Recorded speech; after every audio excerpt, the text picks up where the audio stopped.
अस्सलामुअलैकुम। I am राहत Farid, your computer teacher. बेटा, आज हम 10 क्लास का लेक्चर अपना देखेंगे, जो कि आपके पास आता है OS layer and modular designs. बेटा, इससे पहले हमने कर्नल शेल वाला टॉपिक कवर किया था, ऑल्सो आपको याद होगा। ठीक है, जिसमें मैंने कमांड लाइन इंटरफेस और ये चीजें बताई थी। आज हमारा टॉपिक है OS layers and modular design. Layers पढ़ने से पहले लेयर्स पढ़ने से पहले मैं आपको थोड़ा सा पुरानी चीज को रिवाइज करवाता हूँ। ये देखिए, मैंने आपको लास्ट टाइम बताया था कि हमारे पास एक एप्लीकेशंस होती हैं। ठीक, इसके अलावा ऑपरेटिंग सिस्टम है,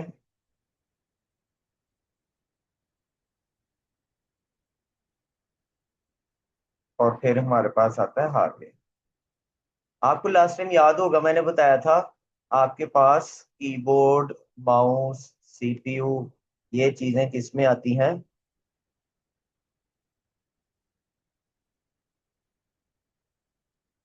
माउस, सीपीयू, कीबोर्ड, ये सारी हार्डवेयर में आती हैं।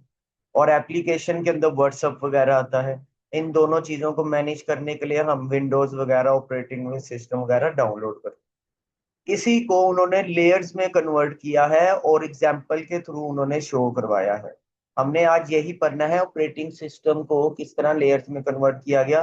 तो टोटल 3 लेयर्स बताई गई, जिसमें आपके पास आती है lower layer, middle layer, upper layer.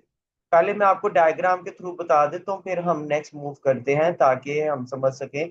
पहले कंसेप्ट, उसके बाद बुक से रीड करेंगे। तो अगर हम कंसेप्ट समझते हैं, तो हमारे पास जो हार्डवेयर और लोअर लेयर होती है वो एक होती है। मिडल लेयर हमेशा ऑपरेटिंग सिस्टम होगी, क्योंकि ये मिड में होती है। और एप्लीकेशन लेयर वो व्हाट्सएप वगैरह ईटीसी, वो आपके पास कौन सी होगी? अपर लेयर होगी। जिस तरह अगर मैं एग्जाम्पल के थ्रू आपको समझाऊं, हर स्कूल के अंदर एक स्टाफ होता है, स्पोर्ट्स स्टाफ, जिसमें चौकीदार, आयाबाजी वगैरह ये आ जाते हैं सारे। ये सबसे लोअर लेयर होती है किसी भी अदारे के अंदर। उससे ऊपर वाली लेयर जो होती है, जो अपर लेयर में आती है, जिससे स्टूडेंट्स के साथ इंटरेक्शन होता है, वो टीचर एंड स्टूडेंट्स होते हैं। ठीक है, लेकिन इस लोअर लेयर को मैनेज करने के लिए मिडल लेयर होती है, जो कि इन दोनों को देख रहा होता है, जो कि हमारी एडमिनिस्ट्रेशन स्टाफ होता है। जैसे कि हम कहते हैं प्रिंसिपल, वाइस प्रिंसिपल, मैनेजमेंट, ये सारे। मतलब कि हमें पता लग गया कि चाहे लोअर लेयर हो और चाहे अपर लेयर हो, उन दोनों को मैनेज करने के लिए ऑपरेटिंग सिस्टम मतलब मिडल लेयर की जरूरत पड़ेगी ही पड़ेगी। आई होप सो आपको ये समझ आया कि मैं क्या बताना चाह रहा हूँ। मैंने इसलिए आपको पहले डायग्राम बना के ये लेयर्स बताई हैं कि कौन सी लेयर किस लेयर के साथ डिपेंड करती है, और इनकी एग्जांपल्स क्या होंगी। तो हम डायरेक्ट रीडिंग करते हैं। कहता है in operating system the design will divided into layers. अब ये कहता है, ये जो हमने डिजाइन बनाया था ना शुरू में, इसको कन्वर्ट कर दिया गया किन में? लेयर्स में, ताकि हमें हर लेयर की स्पेसिफिकेशन का पता हो। हम किसी भी चीज को लेयर्स में इसलिए कन्वर्ट करते हैं ताकि हमें पता हो कि कौन सी लेयर का कौन सा काम है, हम डायरेक्ट उस लेयर के पास पहुंच जाए। फॉर एग्जाम्पल, अगर बाजी सही काम नहीं कर रही, स्कूल में थोड़ा सा गंद पड़ा हुआ है, हम अपर लेयर मिडिल लेयर के पास नहीं जाएंगे, हम डायरेक्ट लोअर लेयर के पास जाएंगे। तो हमने पार्ट्स में कन्वर्ट किया हुआ है। तो हर लेयर का अपना एक खास काम होता है। जैसे लोअर लेयर का काम होता है हार्डवेयर के साथ, work directly like hardware devices like CPU, RAM, random access memory and storage, hard disc.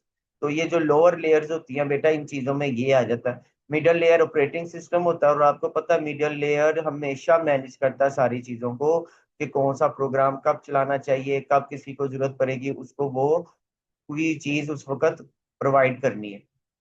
इसके अलावा अपर लेयर आ जाती है, जिसमें आप एप्लीकेशंस वगैरह को रन करते हो। आपके पास एक जरिया होता है, शेल होता है। वो शेल किसी भी तरह का हो सकता है, ग्राफिकल भी हो सकता है इंटरफेस, या कमांड लाइन इंटरफेस भी हो सकता है, जिसके जरिए आप स्क्रीन के ऊपर देखते हो।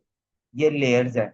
इसके उसको अगर वो एग्जाम्पल के थ्रू समझाए, तो एग्जाम्पल के थ्रू साफ नजर आ रहा है बेटा। ईच लेयर कहता है depend upon the one below it, the design make the operating system easier to manage, repair and improve without changing the whole system. तो कहता है ये साफ इधर है, हमें पूरे सिस्टम को रेज करने की जरूरत नहीं पड़ेगी, जिस लेयर का काम है उसी लेयर के ऊपर काम करके खत्म कर देंगे। I hope so you understand. Okay.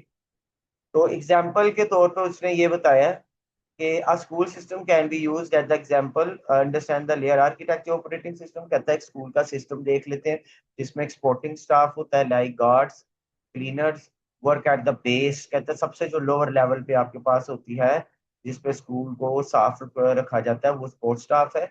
इसके अलावा आपके पास एडमिनिस्ट्रेशन होता है, ऑपरेटिंग सिस्टम जिसको हम कह सकते हैं रियलिटी में के अंदर जो मैनेज करता है सारों को, रिसोर्सेज को, शेड्यूल्स कब का काम कब होना चाहिए, कैसे होगा, कौन से रूल्स को फॉलो किया जाएगा, ये सारे काम मेमोरी और स्टोरेज के ये कौन फॉलो करता है, ऑपरेटिंग सिस्टम मैनेज करता है, जैसे कि रियलिटी के अंदर एडमिनिस्ट्रेशन स्टाफ। इसके अलावा आपके पास नेक्स्ट पे आता है teacher and students use these arrangement to teach and learn. तो टीचर और स्टूडेंट्स, टीचर सिखाते हैं बच्चों को किस तरह काम करना है, बोर्ड पे प्रेजेंटेशन देते हैं, मतलब ये कौन सी लेयर आएगी, अपने अपर लेयर आ जाएगी।